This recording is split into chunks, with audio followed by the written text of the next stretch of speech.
यदि भगवान छन् भने यस संसारमा यति धेरै दुःख किन छ?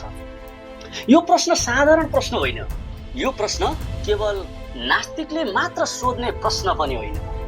यो प्रश्न कहिलेकाहीँ एउटा भक्तको मनमा पनि उठ्छ, एउटा आमाको आँसुमा उठ्छ, एउटा गरिबको भोकमा उठ्छ, एउटा निर्दोष बालकको पीडामा उठ्छ, एउटा असल मानिसको असफलतामा उठ्छ र कहिलेकाहीँ हाम्रो आफ्नै अँध्यारो रातमा पनि यो प्रश्न चुपचाप हाम्रो मनभित्र उभिन्छ।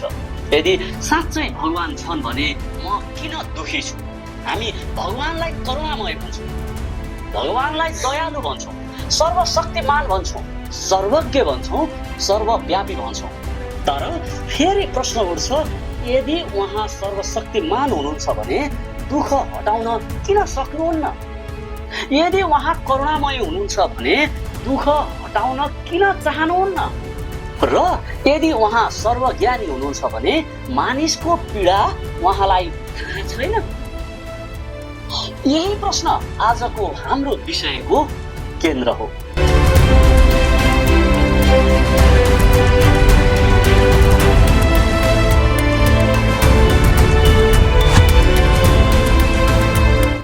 पहिलो कुरा, हामीले दुःखलाई केवल सजायको रूपमा मात्र बुझ्नु गलत हुन सक्छ। धेरै पटक हामी दुःख आउँदा सोध्छौँ, भगवानले मलाई किन दण्ड दिनुभयो? तर के हरेक दुःख दण्ड नै हो? एउटा विद्यार्थीलाई गुरु कठिन प्रश्न दिन्छन्, विद्यार्थीलाई त्यो छेडमा पीडा हुन्छ, तर गुरुको उद्देश्य विद्यार्थीलाई हराउनु होइन, उसको क्षमता जगाउनु हो। एउटा सुनारले सुनलाई आगोमा हाल्छ, सुनलाई हेर्ने हो भने त्यो जलिरहेको जस्तो देखिन्छ, तर सुनारको उद्देश्य सुनलाई नष्ट गर्नु होइन, त्यसलाई शुद्ध बनाउनु हो। एउटा किसानले बिउलाई माटो मुनि गाड्छ, बिउका लागि त्यो अँध्यारो, दबाव र एक्लोपनाको अवस्था हो, तर त्यही अँध्यारोबाट अंकुर फुट्छ, त्यही दबावबाट जीवन उठ्छ। त्यसैले कहिलेकाहीँ दुःख जीवनको अन्त्य होइन, दुःख जीवनको अर्को जन्म पनि हुन सक्छ। यस श्लोकले जीवनमा सुख र दुःख, लाभ र हानि, जित र हार यी सबैलाई समान भावले हेर्न सिकाउँछ। भगवान कृष्णले अर्जुनलाई भन्नुहुन्छ, जीवन केवल सुख खोज्ने ठाउँ होइन, जीवन कर्तव्य निभाउने मैदान हो। हामी धेरै पटक सोध्छौँ, भगवान हुनुहुन्छ भने मलाई सधैँ सुख दिन सक्नुपर्छ। तर के भगवानको काम केवल हाम्रो इच्छा पूरा गर्नु मात्रै हो? के उहाँको काम हाम्रो चेतना परिपक्व बनाउनु पनि हो? दोस्रो कुरा, दुःखको एउटा ठुलो कारण मानिसको स्वतन्त्रता हो। भगवानले मानिसलाई विवेक दिनुभएको छ, सोच्ने क्षमता दिनुभएको छ, छान्ने अधिकार दिनुभएको छ। त्यही स्वतन्त्रताबाट प्रेम पनि जन्मिन्छ, करुणा पनि जन्मिन्छ, सेवा पनि जन्मिन्छ। तर त्यही स्वतन्त्रताको गलत प्रयोगबाट हिंसा, लोभ, अन्याय र पीडा पनि जन्मिन्छ। यदि भगवानले मानिसलाई यन्त्र जस्तो बनाइदिनु भएको भए संसारमा पाप नहुन सक्थ्यो, तर प्रेम पनि हुँदैन थियो, त्याग पनि हुँदैन थियो, करुणा पनि हुँदैन थियो।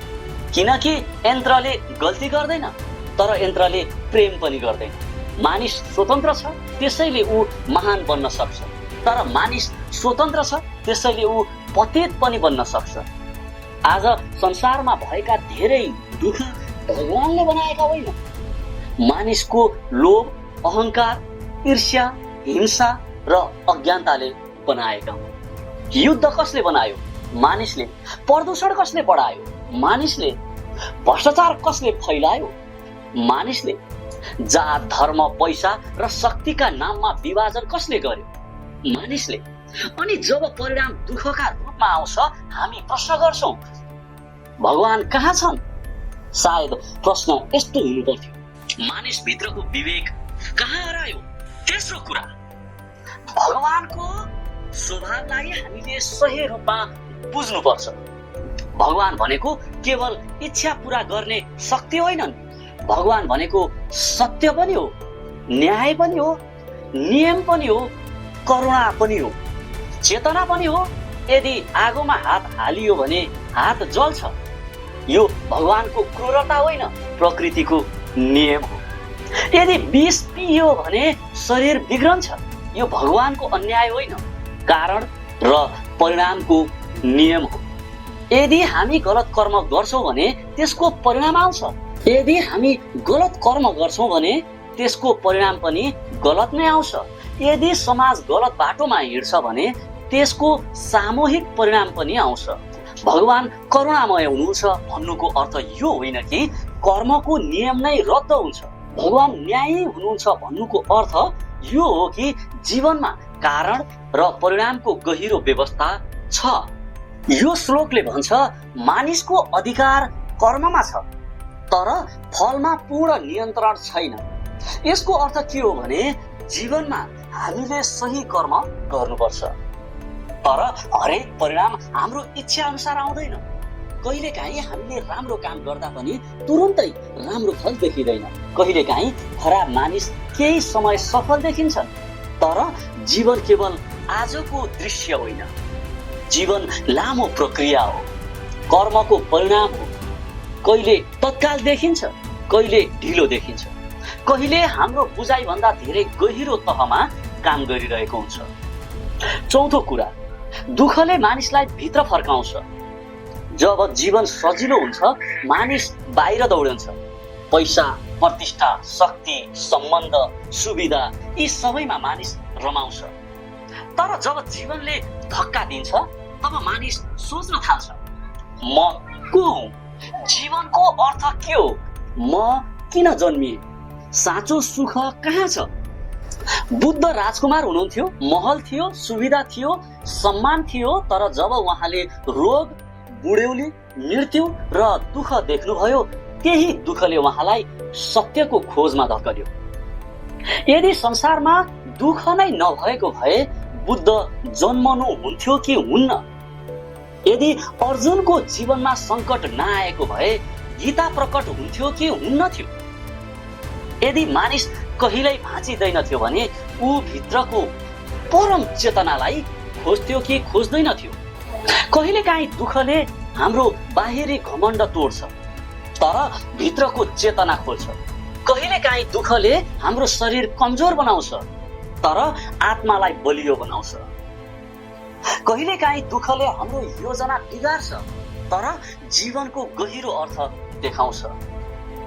तर यसको अर्थ यो होइन कि दुःख राम्रो हो भनेर हामी अरूको पीडाप्रति कठोर बन्ने। यो अत्यन्तै महत्त्वपूर्ण कुरा हो। कसैले दुःख भोगिरहेको छ भने हामीले उसलाई भन्नु हुँदैन, यो तिम्रो कर्म हो, सहन गर।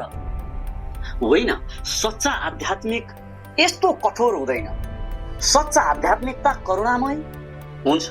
यदि भगवान करुणामय हुनुहुन्छ भने भोकालाई भोजन दिनु पनि भगवानको सेवा हो, दुखीलाई सान्त्वना दिनु पनि भगवानको पूजा हो, अन्यायको विरुद्ध उभिनु पनि धर्म हो र कसैको आँसु पुछ्नु पनि प्रार्थना हो। भगवान छन् कि छैनन् भन्ने बहस भन्दा ठुलो कुरा कहिलेकाहीँ यो हुन्छ, हामी कसैको दुःख घटाउन भगवानको हात बन्न सक्छौँ कि सक्दैनौँ? अब एउटा गहिरो उदाहरण विचार गरौँ। सूर्य सबैलाई समान प्रकाश दिन्छ, तर एउटा कोठा बन्द छ भने त्यहाँ अँध्यारो हुन्छ। अँध्यारो देखेर हामी सूर्यलाई दोष दिन सक्छौँ, तर वास्तविक प्रश्न यो पनि हुन सक्छ के कोठाको झ्याल बन्द छ? ईश्वरको करुणा सूर्य जस्तै हुन सक्छ, तर मानिसको अहंकार, लोभ, अज्ञानता र गलत कर्मले मनका झ्यालहरू बन्द गरिदिन्छ। त्यसपछि जीवन अँध्यारो लाग्छ। हामी भन्छौँ भगवान छैनन्, तर सायद प्रकाश थिएन भन्ने होइन, हामीले झ्याल खोल्न सकेका थिएनौँ। त्यसैले यदि भगवान छन् भने दुःख किन छ भन्ने प्रश्नको एउटा मात्र सरल उत्तर छैन। यो प्रश्नको उत्तर धेरै तहमा खोज्नुपर्छ। कहिले दुःख कर्मको परिणाम हुन सक्छ, कहिले मानिसको स्वतन्त्रताको गलत प्रयोग हुन सक्छ, कहिले प्रकृतिको नियम हुन सक्छ, कहिले समाजको अन्याय हुन सक्छ, कहिले हाम्रो अज्ञानता हुन सक्छ र कहिले जीवनले हामीलाई गहिरो चेतनातिर बोलाएको संकेत पनि हुन सक्छ। तर एउटा कुरा स्पष्ट छ, भगवान हुनुको अर्थ संसारमा दुःख कहिल्यै नहुनु होइन। भगवान हुनुको अर्थ दुःखको बीचमा पनि अर्थ, साहस, करुणा र चेतना भेट्नु हुन सक्छ। भगवान हुनुको अर्थ जीवन सधैँ सजिलो हुन्छ भन्ने होइन। भगवान हुनुको अर्थ कठिन जीवनमा पनि प्रकाशको सम्भावना बाँकी रहन्छ भन्ने हो। अब अन्त्यतिर सायद भगवान हामीले सोचेको जस्तो केवल आकाशबाट हाम्रो समस्या हटाइदिने शक्ति होइनन्। सायद भगवान त्यो चेतना हुनुहुन्छ जसले दुःखमा पनि मानिसलाई उठ्न सिकाउँछ। सायद भगवान त्यो करुणा हुनुहुन्छ जसले अरूको आँसु देखेर हाम्रो हृदय पगाल्छ। सायद भगवान त्यो सत्य हुनुहुन्छ जसले भन्छ गलत कर्मको परिणाम हुन्छ तर सही चेतनाबाट परिवर्तन पनि सम्भव छ। अब प्रश्न तपाईका लागि, यदि संसारमा दुःख छ भनेर हामी भगवानलाई दोष दिन्छौं भने के संसारमा करुणा, प्रेम, त्याग, सेवा र क्षमालाई देखेर हामी भगवानको सम्भावना पनि देख्छौं? यदि अँध्यारो देखेर हामी भन्छौं प्रकाश छैन, के हामीले कहिल्यै आफ्नो मनको झ्याल खोल्ने प्रयास गरेका छौं? र सबैभन्दा ठूलो प्रश्न, तपाईलाई के लाग्छ, संसारको दुःख भगवान नभएको प्रमाण हो कि मानिसले भगवानको चेतनाबाट टाढा गएको परिणाम? आफ्नो विचार कमेन्टमा लेख्नुहोस्। हामी अर्को भागमा भेट्नेछौं अर्को गहिरो प्रश्नसँग। नमस्कार।